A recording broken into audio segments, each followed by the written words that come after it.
아니 뭐 샤오미 불난다며, 아니 뭐 사고 나고 사망사고도 있고 뭐 장난 아닌데 이게 뭐 진짜 괜찮은 건가? 아니면 허접한 회사인데 그냥 우리가 뻥에 속고 있는 거 아닌가 하는 생각이 드는데, 샤오미 주가 보면 샤오미 살 걸 그랬나?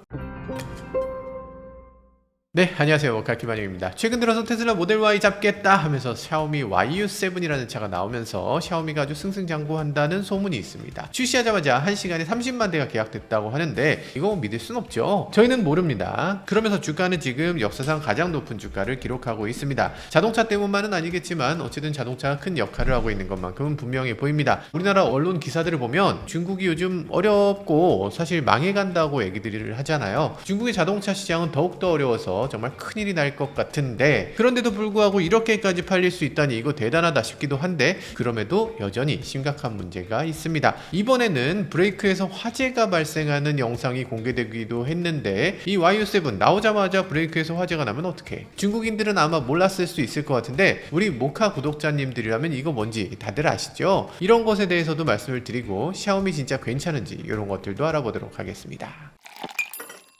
자, 일단 디스크라이머 한번 하고 가겠습니다. 일단 이 영상은 광고, 홍보 전혀 아니고요. 저희는 뭐 중국 정부, 중국 자동차 회사로부터 돈을 한 푼도 받은 적이 없어요. 명확히 하고 갑니다. 혹시라도 이번에 중국 돈 먹은 거 아니냐 이런 댓글이 있으면 꼭 한 분만 저희에게 연락처를 알려주세요. 그럼 저희가 그분을 소송을 해서 큰 돈을 바라지도 않습니다. 저희는 100원 정도 소송하면 괜찮을까? 한 10,000원 정도로 소송을 해서, 그래서 깔끔하게 저희는 정말 받은 게 없다라는 걸 입증을 하고 가도록 하겠습니다. 정말로 억울해서 안 되겠어. 어쨌든 YU7에 대해서 좋은 얘기만 있는 경우도 있고 나쁜 얘기만 있는 경우도 있어서 이거 저희 중립적으로 모든 얘기를 좀 백그라운드까지 제대로 알려드리도록 하겠습니다.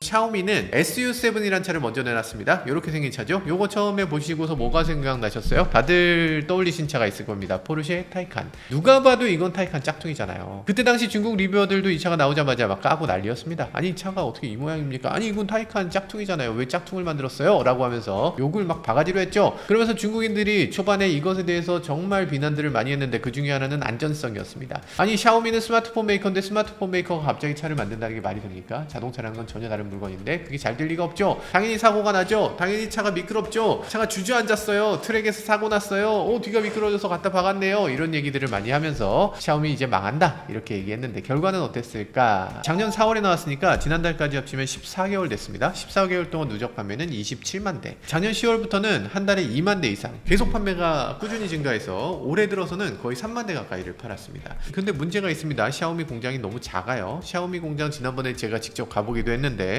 이것도 돈 받았냐 하시는 분 계신데 다시 한번 댓글 남겨주세요. 제가 소송 바로 들어갑니다. 자, 아무튼 샤오미의 베이징 1공장 보시면 진짜 우연히 들어가서 봤는데 원래는 연간 15만 대 생산 가능한 공장이었습니다. 근데 제가 직접 봤을 때는 15만 대 여기서 과연 생산할 수 있을까 싶었어요. 왜냐면 좀 작아. 일단 차를 가져와서 거기 놓을 수 있는 공간 자체가 너무 적었어. 과연 가능할까 했는데 거기서 한 19만 대씩 20만 대씩 생산하고 있다는 겁니다. 그러니까 지금 실제 생산 가능한 캐파보다 오히려 30% 정도 초과 생산을 하고 있다는 건데 그게 되나? 중국에 놀고 있는 공장이 많이 있다고 하던데 샤오미만큼은 좀 예외인 것 같습니다. 어쨌든 지금 그렇게 초과 생산을 하고 있는데도 생산량이 부족해서 지금 주문이 오래 기다려야 되는 경우는 최대 50주까지 기다린다고 하는데 1년 정도를 대기해야 된다는 거죠. 지금 주문하면 내년에 받을 수 있다 이런 얘기인데 거의 소렌토 하이브리드급의 인기다라고 볼 수 있습니다. 아니 짝퉁차에다가 툭하면 움직이지도 못하고 사고 난다는 차가 이게 뭐 말이 되나 싶은데, 일단 가격을 보면요, 가격이 SU7 스탠다드 가장 기본 모델이 3천만원 정도에서 시작했습니다. 그러니까 포르쉐 짝퉁인데 3천만원이면 괜찮네 뭐 이렇게 얘기했던 것 같아요. 근데 거기서 프로가 나왔죠. 그리고 맥스가 나왔습니다. 그러고서 요즘은 7,300만원짜리 1000마력 넘는 울트라가 나왔어요. 울트라가 나오면서 뉴르부르크링에서 가장 빠른 차다 하면서 잘 팔린다는 건데, 뉴르부르크링 기록을 얘기하면 어떤 분들은 얘기합니다. 아니 그건 프로토타입이니까 그렇지 실제 양산차는 그 정도 안 될 거예요 라고 하니까 실제로 양산차로도 달렸습니다. 양산차 그냥으로는 안 되니까 거기에 트랙팩이라는 걸 붙여서 트랙팩으로 기록을 또 깨기도 했습니다. 그래서 뉴르부르크링 공인 인증 기록도 받았는데 에이 안 믿어요. 저는 안 믿습니다. 여러분들은 믿는지 모르겠네요.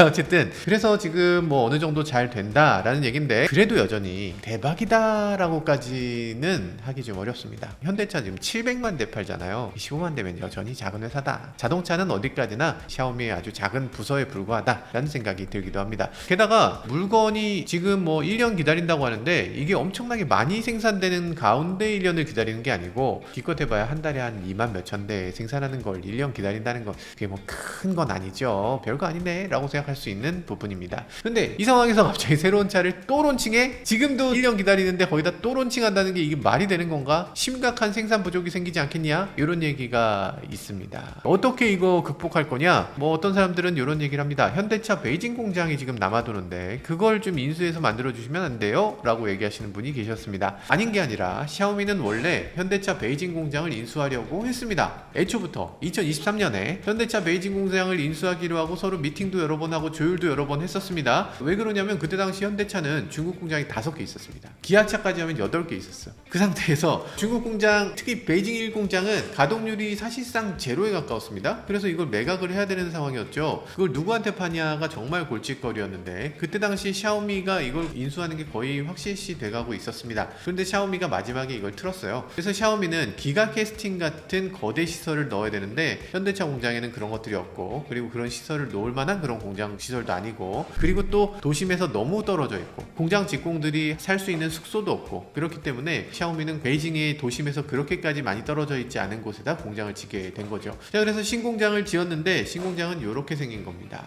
그래서 지난번에 저희가 갔다 왔던 요 공장이 그 신공장이에요. 그럼 그때 당시 현대차 공장은 누구한테 팔았을까? 리오토에 팔았어요. 2023년에. 리오토라는 브랜드는 아시는 분들 아시겠지만 제가 지난번에 시승하고도 왔죠. 이렇게 생긴 차입니다. 이 리오토는 중국의 3대 전기차 중에 하나라고 할 수 있죠. 프리미엄 SUV를 만드는 회사 그리고 EREV를 만드는 회사입니다. 현대차하고 느낌이 조금 비슷하죠. 현대차가 앞으로 EREV를 만든다고 하는데 그것도 리오토의 영향이 조금 있습니다. 왜냐면 EREV라는 게 완전히 망해가는 시장에서 리오토가 EREV라는 유행을 다시 끌어올렸기 때문에 전 세계에서 지금 EREV로 추진하겠다라고 하는 것은 다들 이렇게 리오토의 영향을 조금씩 받은 겁니다. 자, 그래서 현대차 공장을 인수한 회사 리오토는 지금 어떻게 됐습니까? 중국의 프리미엄 SUV의 확고한 1등입니다. 물론 전체에서 보면 대수에서는 차이가 좀 있습니다. BYD, GD, 테슬라가 그 앞에 있고 그 다음인데 중국에선 프리미엄 SUV 시장을 따로 보는데 그 프리미엄 SUV 시장이 20만 위안 이상입니다. 그러니까 20만 위안 이상 시장에서는 1등이다 라는 거예요. 약간 억울하다. 현대차의 생산 공장, 생산 시설, 도장 공장, 뭐 조립 시설 이런 거 다 넘겨받은 거예요. 심지어는 거기 있던 직공들도 그대로 넘겨받은 겁니다. 현대차의 생산 기술, 생산 노하우를 그대로 넘겨받아서 만든 것이 지금 중국 최강의 SUV 회사라고 할 수 있는데 지금 중국에서 잘 나가는 회사들 샤오미든 지금 리오토든 이렇게 잘 나가는 것은 그 뒤에는 테슬라 그리고 현대차의 그런 노력들이 뒷받침된 거라서 좀 배가 아프긴 합니다. 혹시라도 오늘 이 얘기를 듣고서 야 차가 그렇게 좋으면 네가 사지 너는 왜 중국차 안 사냐 하시는 분 계실까봐 말씀드리는데 샤오미 국내에서 팔아야 사지 안 파는데 어떻게 사? 내가 만약에 중국에 살고 있으면 현대차 사겠지.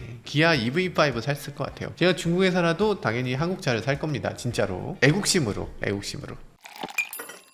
샤오미 YU7 얘기하려다가 지금 얘기가 새고 있죠. YU7이라는 차에 대해서 얘기를 하기 전에 YU7이 얼마나 어려운 시기에 나왔는지 이거 간단히 얘기를 해야 될 것 같습니다. 이 샤오미가 겪은 그 부정적인 상황들 요거를 꼭 알고 가셔야 돼요. 멋있다고 그냥 자 끝이 아니죠. 특히 YU7은 지난번에 상하이 모터쇼에서 당연히 나올 것이다 이렇게 얘기됐던 차입니다. 저희가 상하이 모터쇼에 가서 당연히 YU7 봐야 되겠네 했는데 안 나왔어요. 도대체 이게 왜 안 나왔나 많이들 생각했는데요. 그때 당시 샤오미 자동차가 상당히 어려움을 겪었기 때문이 아니냐라는 얘기가 있었습니다. 그때 가벼운 문제 중에 하나는 SU7 울트라에 옵션이 있었는데 카본 후드, 이 보닛을 카본으로 만드는 옵션이 있었어요. 오, 카본으로 돼 있네. 와, 이게 도대체 얼마나 멋있냐. 근데 그때 당시 그 카본 옵션이 800만 원이나 했습니다. 엄청나게 비쌌어요. 근데 거기에 구멍을 하나 뚫어놨어. 그러면서 샤오미가 이걸 뭐라고 홍보했냐면 이거 냉각 구멍입니다. 이렇게 홍보를 했어요. 근데 실제로 이거는 엔진 자동차가 아닌데 뭘 냉각해? 그 밑에 뭐가 있냐면 그 밑에 프렁크 있어요. 냉각할 게 없잖아요. 그러니까 옵션을 선택한 사람들이 뭐야 이거?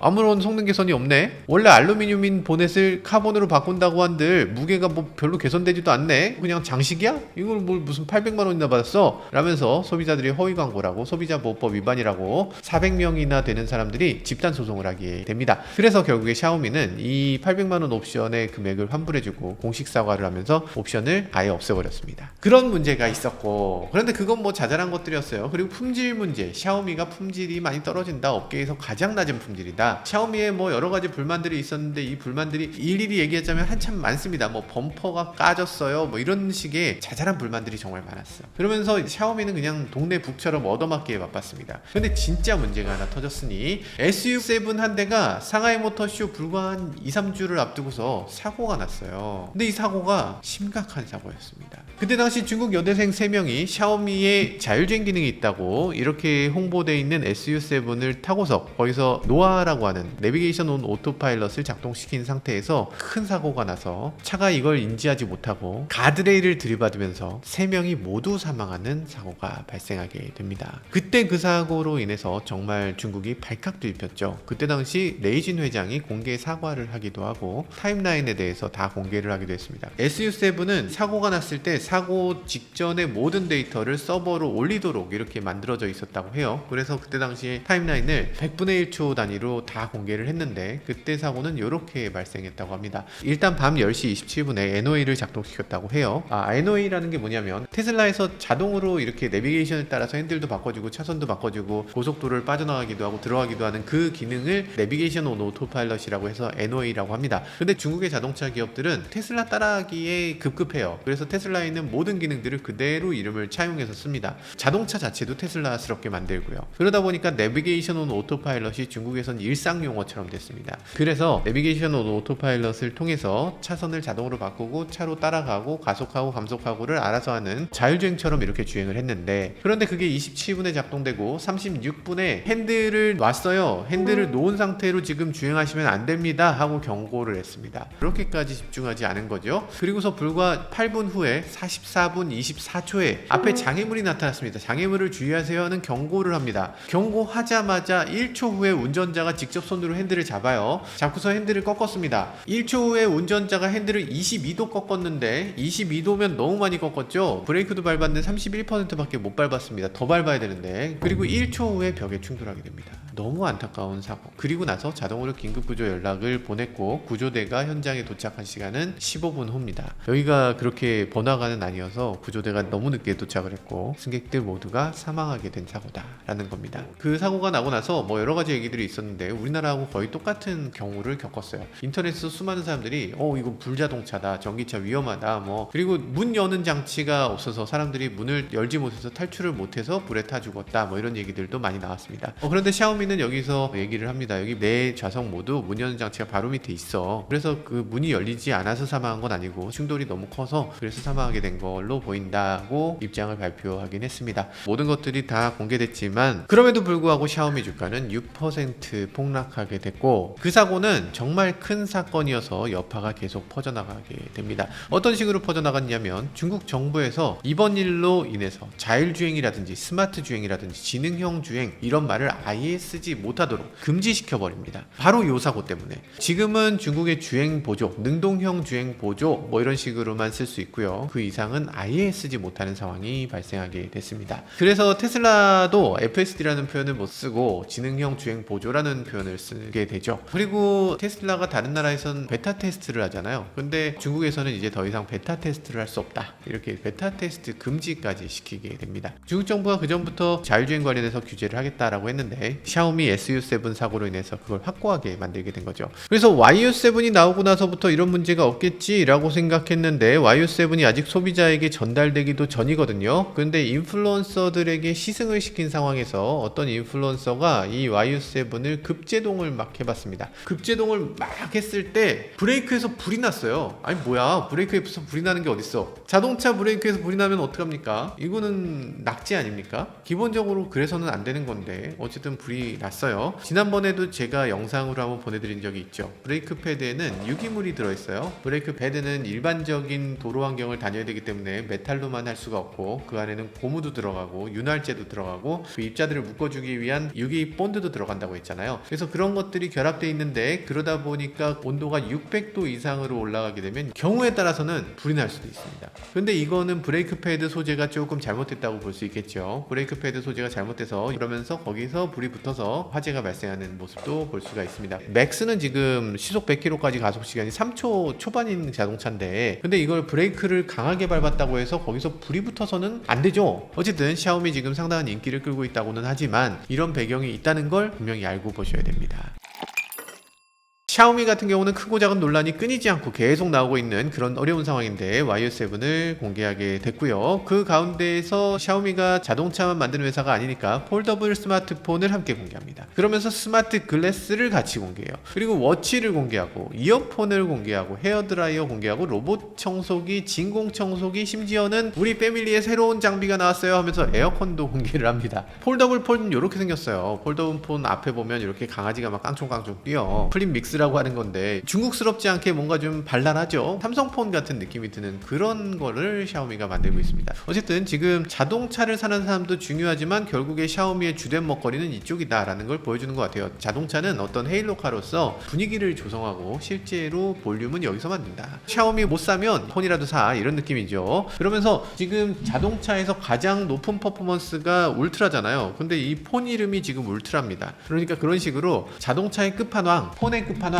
그런 것들이 서로 겹쳐지는 그런 느낌으로 만들었어요. 어쨌든 브랜드 이미지를 끌어올려서 작은 물건을 더 많이 팔겠다라는 입장으로 보여지죠. 지금 이런 남성분이 소개를 하기도 하고 이런 여성분이 와서 이렇게 소개를 하기도 합니다. 가전제품은 아무래도 여성분이 해야 되니까 이어폰 같은 것도 지금 이런 이어폰이라면 이분이 해야 되겠죠. 그리고 나서 자동차가 나올 때 자동차만 레이진 회장이 나와서 얘기를 합니다. 레이진 회장이 이렇게 얘기하는데요. YU7이 나오기 전에 뭐 여러 가지 얘기를 하는데요. 뉴르부르크링에서 SU7 울트라 요거를 달렸다. 일반 모델의 트랙팩을 달고 7분 4초라는 랩타임을 기록했다 라고 하면서 일반인들은 사지 마세요 이렇게 얘기합니다. 여러분들 사지 마세요. 사지마 이렇게 얘기를 합니다. 왜 사지마? 이건 특별한 사람들을 위한 거니까 이거 비싸니까 사지 마세요 이렇게 얘기하는데 아니 사고 싶잖아. 그러면 장사를 너무 잘하시는 것 같기도 하고. 예전에 샤오미는 그런 것도 있었습니다. SU7 울트라는 최고 1500마력이나 된다고 하죠. 그런데 이 1500마력짜리 자동차를 800마력으로 줄여버린 적이 있었습니다. 도대체 왜 줄여? 라고 하니까 일반 도로에서 1000마력 넘게 가면 사고 나시니까 이거 제한을 하고 서킷을 돌고 서킷은 랩타임을 찍으세요. 랩타임을 찍고 나면 우리가 1000마력 풀어줄게요. 이런 식으로 소프트웨어 업데이트를 OTA로 막아버린 적이 있습니다. 그걸 막아버리고 나니까 소비자들이 너무나 큰 항의를 해서 그래서 그걸 다시 풀어준 상황이 있었죠. 그런 상황이 있었기 때문에 이런 차가 나왔을 때 이걸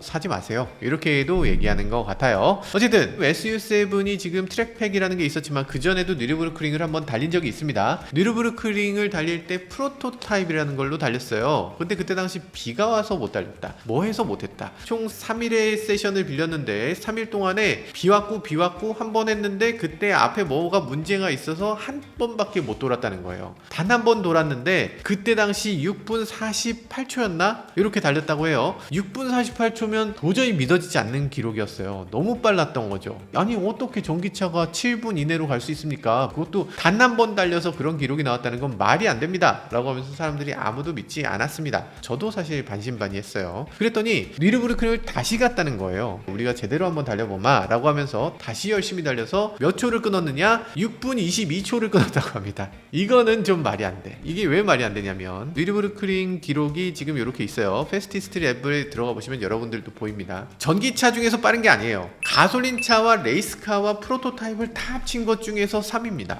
말이 안 돼요. 지금 메르세데스 벤츠가 만든 가장 빠른 자동차 포뮬러 1카를 엔진을 가지고서 집어넣은 벤츠의 최강의 자동차 60억에 팔린다는 이 최강의 자동차가 AMG1인데 AMG1보다 훨씬 빠르다. 지금 이 위에는 두 개의 차밖에 없는데 하나는 포르쉐 919입니다. 919 에보. 이거는 사실 일반 도로용차가 아니죠. 르망 레이싱하는 르망 머신입니다. 하이퍼카예요. 그리고 폭스바겐 ID.R. 오로지 2호 랩타임을 위해서 만들어진 정말 완전 끝판왕의 자동차. ID.R은 어디 뭐 갈 데도 없어. 그냥 뉴르부르크링에서 최고 기록을 뽑기 위해서 만든 자동차예요. 이 두 가지 자동차를 빼면 3등이라는 거야. 세계 3등 기록을 냈다는 건데 이게 말이 되는 건가? 뉴르부르크링 공식 기록이 올라왔습니다. 영상 기록도 올라왔어요. 저는 일단 못 믿습니다. 설마 에이 어떻게 6분 22초야.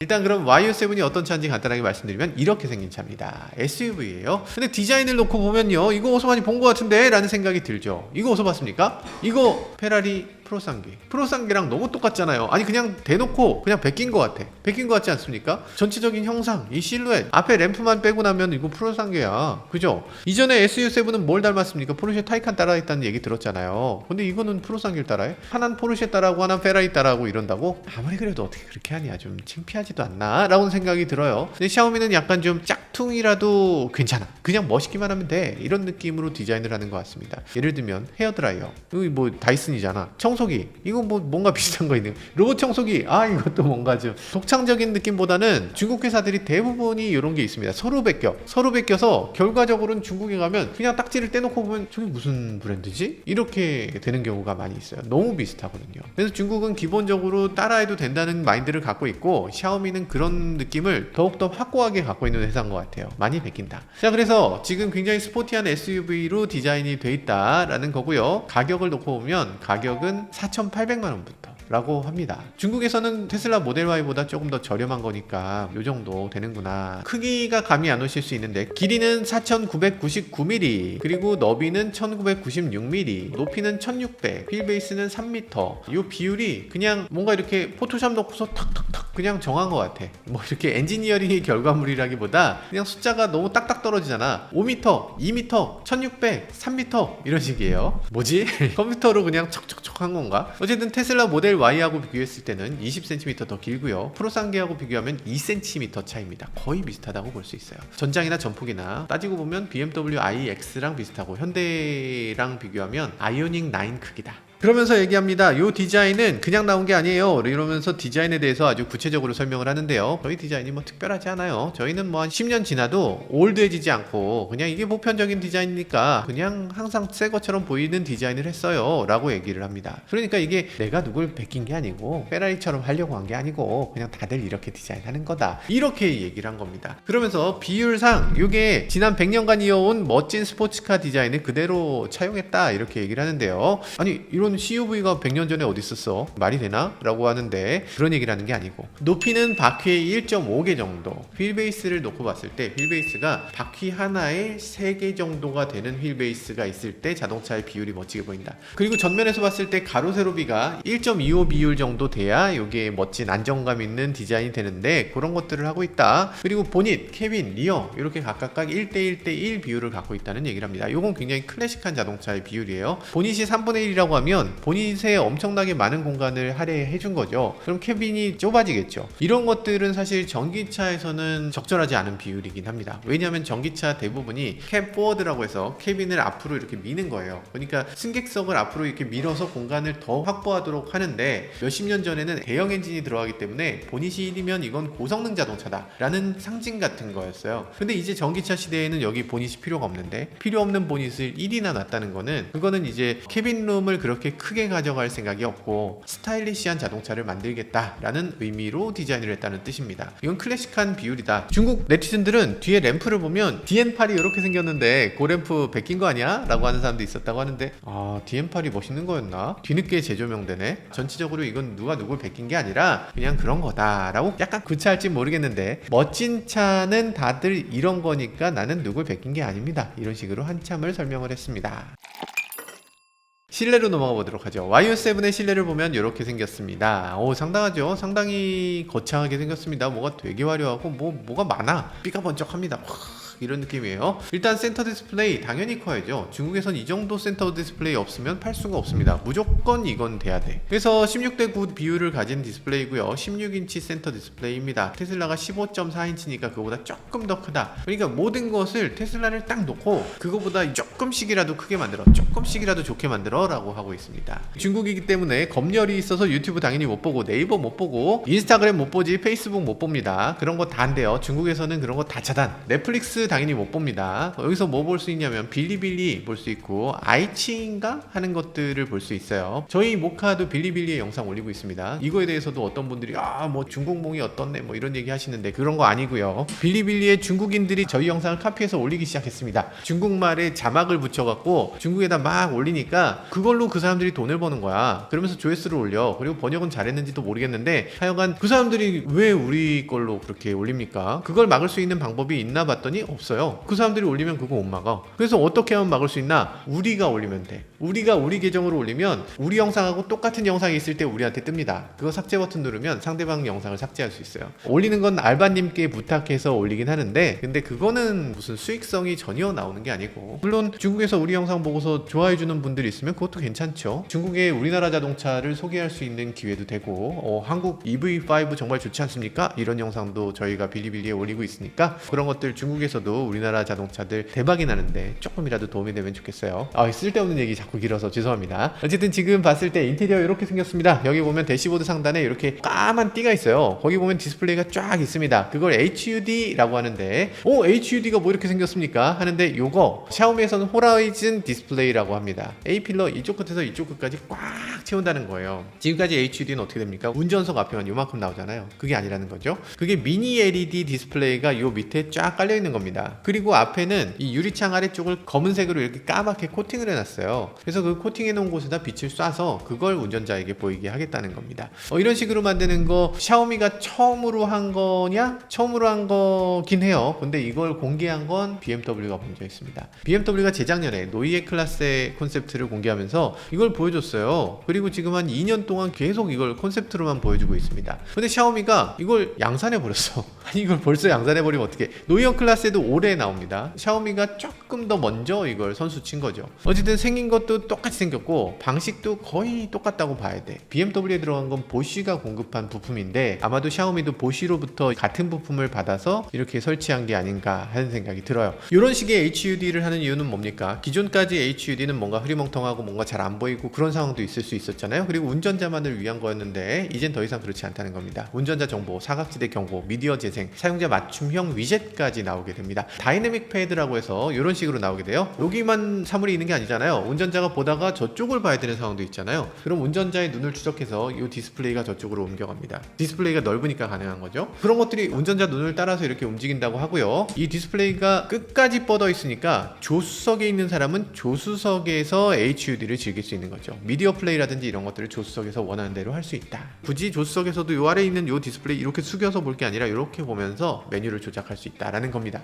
그리고 캐릭터가 이렇게 있는데요. 아까 봤던 샤오미 폴더블 폰에 있던 요 강아지가 여기 나옵니다. 샤오미 폴더블 폰의 이 대기 화면에다가 이런 것들을 놔서 강아지가 여기서 깡총깡총 뛰던 애가 차 안에 들어오면 내 차 안에서 깡총깡총 뛴다는 거죠. 얘가 지금 AI 비서라는 겁니다. AI 비서가 고개 돌리면 따라오면서 내가 말하는 것에 대해서 계속 대응을 해준다는 거예요. 근데 운전자가 헤이 샤오미 해서 샤오미를 불러낼 수도 있지만 조수석에 있는 사람이 조수석에서 불러낼 수도 있어요. 조수석에서 헤이 샤오미 하면 조수석에서 얘가 딱 뜬다는 겁니다. 여기는 소스 데이터를 차 안에 있는 카메라를 통해서 소스 데이터를 받아들인다고 해요. 저 앞에 있는 저 건물 뭐야? 라고 하면 AI가 딱 띄워준다는 겁니다. 요 건물이요? 하면서 동그라미 쳐서 요 건물은 뭐뭐뭐입니다 라고 얘기를 해준다고 해요. 그리고 차 외부에도 마이크가 있다고 합니다. 그래서 AI 비서를 차 안에서만 하는 게 아니고 차 밖에서 예를 들어서 트렁크에 물건을 꺼내야 되는 경우 있잖아요. 지금까지는 버튼을 누르거나 아니면 기다리거나 아니면 발로 차거나 뭐 이런 식으로 이 트렁크를 열 수 있도록 돼 있었는데 그게 아니고 AI 비서에게 헤이 샤오미 보닛 좀 열어 라고 하면 보닛을 찍 열어준다는 겁니다. 보닛 전체가 크램쉘로 이렇게 올라오는 디자인으로 돼 있네요. 그래서 이게 전동으로 이렇게 열리게 돼 있고요. 트렁크도 마찬가지. 헤이 샤오미 충전구 열어줘 그럼 충전구 열어주고 트렁크 열어줘 트렁크 열어주고 그리고 얘는 AI 비서니까 AI 비서에게 야 오늘 날씨 어떻게 될 것 같아 뭐 이런 것들을 차 밖에서도 얘기할 수 있다는 거죠. 차에 마이크가 작동되도록 되어 있다. 물론 이걸 하는 데는 약간 제약이 있습니다. 자동차 밖에서 뭔가를 불러내는 게 이게 보안 이슈가 있을 수 있어요. 예를 들면 차 안에 사람이 타고 있고 차 밖에서 도둑이 있어. 강도인데 헤이 샤오미 문 열어 그러면 문을 딱 열어버리면 그러면 그거 위험할 수 있잖아. 그렇기 때문에 UWB가 필요합니다. 샤오미 폰을 지원한다고 하고요. 그리고 애플 폰도 지원한다고 합니다. 애플 폰에 있는 UWB를 지원해서 이 UWB를 가지고 차 밖에서 이렇게 폰을 가진 사람이 헤이 샤오미 뭐뭐뭐 해줘 라고 하면 그때서 작동이 된다는 거예요. 그러니까 폰이 있어야만 이 AI 비서를 차 밖에서도 사용할 수 있다는 겁니다. 그러니까 보안은 어느 정도 만들어져 있다고 볼 수 있죠. 차 안에서 여러 가지 설명을 더합니다. 여기 차 안에 보면 여러 가지 마운트가 있고 여러 가지 액세서리를 사용할 수 있다고 하는데요. 이 액세서리 마운트가 곳곳에 있는 게 샤오미의 특징이라고 할 수 있죠. SU7 때도 그랬고 요번에도 그렇습니다. 무선 충전 마운트는 이런 식으로 생겼는데요. 이렇게 구멍이 있는 부분 이렇게 나사를 풀어서 거기다가 마운트를 꽂으면 돼요. 누구나 DIY로 할 수 있도록 만들어져 있는데 그걸 꽂으면 특징은 그냥 마운트만 되는 게 아니고 그 안에 전원이 들어있습니다. 그래서 전원이 있어서 설치만 하면 깔끔하게 처리가 될 수 있다라는 거고요. 스마트폰 무선 충전 패드를 거기다 넣을 수 있도록 했다는 거 이런 것들을 보여주면서 또 뭘 얘기하냐면 휴지를 얘기합니다. 아니 차 안에 휴지를 어디다 놔야 될지 고민했는데 있는데 자석으로 이렇게 하면 되지 않을까요? 라고 하면서 자석 휴지통을 지금 공개를 했습니다. 차 안에 휴지통이 왜 필요해? 휴지를 아마 예로 든 거고 여기가 어쨌든 자석으로 돼 있다는 얘기죠. 그러니까 거기다가 휴지 아니라 뭐 다른 마운트도 거기다 계속 붙일 수 있게 되겠죠. 어쨌든 우리나라에서는 휴지가 공감이 잘 안 된다. 그러니까 나만 공감 못하나? 차 안에서 휴지 쓸 일이 있나? 선글라스 같은 것도 자석으로 이렇게 붙이도록 했네요. 그리고 버튼 같은 것들도 지금 자석으로 붙도록 하는 버튼들을 추가로 계속 붙일 수 있다고 합니다. 지금 중국이 자석 수출을 제한하고 있죠. 지금 해외에선 자석을 못 쓰는데 중국에서 지금 자석 풍년인가 봐요. 그래서 난리가 났습니다. 자석을 그냥 온갖 곳에다 붙일 수 있는데 어떤 걸 또 붙일 수 있냐면 실내 카메라를 붙일 수 있네요. 실내 카메라를 이렇게 딱 붙이면 애완동물을 지켜볼 수 있다. 그러니까 전기차는 실내 온도를 설정한 다음에 마트에 간다든지 이런 거 할 때 차 안에 동물을 놔둘 수가 있어요. 다들 아시겠지만 그런 것들을 했을 때 온도 조절이나 이런 것들 되는 건 맞는데 좀 궁금할 수 있잖아요. 그러니까 실내 카메라를 통해서 이렇게 애완동물을 지켜볼 수 있도록 한다라는 기능이 있고요. 그리고 제스처 컨트롤이 된다고 합니다. 이 카메라를 붙이고 나면 내가 손가락으로 이렇게 내가 보고 있어 이런 것들을 제스처 컨트롤로 할 수 있다는 겁니다. 뒷좌석의 디스플레이는 6.7인치 터치스크린이 기본으로 있습니다. 그리고 헤드레스트 뒤쪽에 샤오미 패드를 붙일 수 있고요. 그리고 뒷좌석에 조명도 붙일 수 있고 그리고 프로젝터도 붙일 수 있다는데 프로젝터 이건 좀 오바죠. 네, 프로젝터는 좀 말이 안 되는 것 같은데 아무튼 다양한 액세서리를 붙일 수 있도록 나온다. 뭐 그런 얘기입니다. 그리고 또 뒷좌석은 전동 시트여서 뒤로 이렇게 기울어진다 이런 걸 보여주고요. 마이바흐보다 조금 더 기울어진다는 걸 자랑을 하네요. 그리고 테슬라 모델 Y나 카이엔하고 비교하면서 공간이 더 넓다 이렇게 얘기를 하는데 공간이 더 넓다는 걸 숫자상으로 보여줘서는 안 되고 이건 실제로 타보기 전에는 알 수 없는 부분입니다. 지금 외관을 놓고 봤을 때 특히 보닛이 긴 걸 놓고 봤을 때는 실내 공간이 그렇게 넓을 것 같진 않은데 어쨌든 뭐 모르죠. 아직 알 수 없는 부분이니까 그건 나중에 볼 수 있는 기회가 있으면 또 한번 말씀드리도록 할게요. 그리고 뒷좌석은 이런 식으로 풀플랫이 돼서 트렁크 공간을 넓게 사용할 수 있다고 하고요. 모르겠습니다. 풀플랫은 아니고 약간 기울었네요. 그리고 차의 이중 접합 유리를 모든 창에 다 넣고 작은 삼각창까지 다 이중 접합 유리를 써서 모든 곳이 다 이중 접합이기 때문에 너무 조용하다. 그래서 이중 접합 유리이기 때문에 이거 탈출 못하게 되면 어떡할까 여러분들의 안전을 걱정해서 나는 여기다가 망치를 제공합니다 라고 망치 제공을 한다는 걸 또 얘기를 했어요. 망치를 빼서 그래서 이걸 잘 깰 수 있도록 한 번에 안 깨진다고 두 번 세 번 깨야 깨진다 이렇게 설명하면서 요거를 공짜로 드립니다 라고 얘기를 했습니다. 여러분들도 그런 것들 좀 알고 계셔야 될 것 같아요. 여러분들의 자동차들도 이제는 이중 접합 유리입니다. 뒤쪽은 아닌 경우가 많지만 옆쪽 운전석 측면은 이중 접합 유리인 경우가 굉장히 많아요. 이제 뭐 하이브리드 차를 비롯해서 거의 대부분 차가 이중 접합을 사용하고 있으니까 이걸 깨려면 망치로 안 깨집니다. 잘 어지간한 망치로 안 깨져. 발로는 못 깨, 손으로 못 깨. 그래서 이걸 깨기 위해서는 특별한 망치가 필요한데 만약에 차가 물에 빠졌다. 물에 빠지면 도어 언락이 안 되는 경우가 있을 수 있거든요. 그런 경우가 있으면 유리를 깨고 탈출할 수 있는 그런 장치를 갖고 있으면 훨씬 더 도움이 될 겁니다. 그리고 샤오미가 얼마 전에 또 그런 사고가 있었잖아요. 그러니까 그 사고에 대비해서 안전에 대해서 계속 얘기를 합니다. 측면 충돌 안전성이 뭐 좋고요. 안전이 최고의